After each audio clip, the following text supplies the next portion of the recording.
நம்மளுக்கு 2 maths teachers வராங்க. அதுல ஒருத்தங்க நமக்கு மேக்ஸ் எப்படி பண்ணணும்னு சொல்லி தராங்க, இன்னொருத்தங்க அந்த மேக்ஸை செஞ்சு தராங்க. நாம யாரை சூஸ் பண்ணுவோம்? கண்டிப்பா நம்ம மேக்ஸ் செஞ்சு தரவங்க தான் சூஸ் பண்ணுவோம் இல்லையா?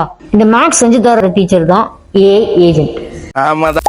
ஏஐக்கும் ஏஐ ஏஜென்ட்டுக்கும் என்ன டிஃபரன்ஸ்னு கேட்டீங்க அப்படின்னா, ஏஐ வந்து டாக்டர் வசீகரன் மாதிரி, ஏஐ ஏஜென்ட்ஸ் அப்படிங்கிறது சிட்டி ரோபோ மாதிரி.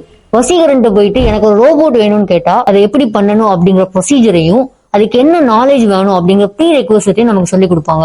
இதே சிட்டி ரோபோ கிட்ட போயிட்டு எனக்கு ரோபோட் வேணும்னு கேட்டா அது ஒரு 2.0 பண்ணி கொடுத்துரும் இல்லையா? That's AI agent. இந்த வீடியோல மொபைல்லேயே ஏஐ ஏஜென்ட் மூலமா சிம்பிளா ஒரு ஆப் பண்ணி காட்ட போறேன் வித்தவுட் ப்ரியர் நாலேஜ். ரெப்லிட் வந்துட்டு ஒரு ஆன்லைன் கோடிங் பிளாட்ஃபார்ம். அதாவது அதில் கோட் பண்ணுவோம் நம்ம விஎஸ் கோட் மாதிரி. Create a to list app with tracker for Ramadan. நிறைய ஆப்ஷன்ஸ் காட்டுது, எல்லாத்தையுமே டிக் டிக் டிக் டிக் கொடுத்துக்குவோம். சைடில் வெப் வியூலாம் ஷோ ஆகுது. அவ்வளோதான், ஆப் ரெடி ஆயிடுச்சு. இப்போ பார்த்தீங்களா, தரமான ஒரு ஆப்பாக இருக்கான். இது ஜஸ்ட் டெஸ்டிங்காக பண்ணது தான். சூப்பர் ஸ்ட்ரக்சரலாக பெட்டர் குவாலிட்டியில் ரெப்லிட் யூஸ் பண்ணி எப்படி ஆப் கிரியேட் பண்ணுறது? If you want to know, comment curious.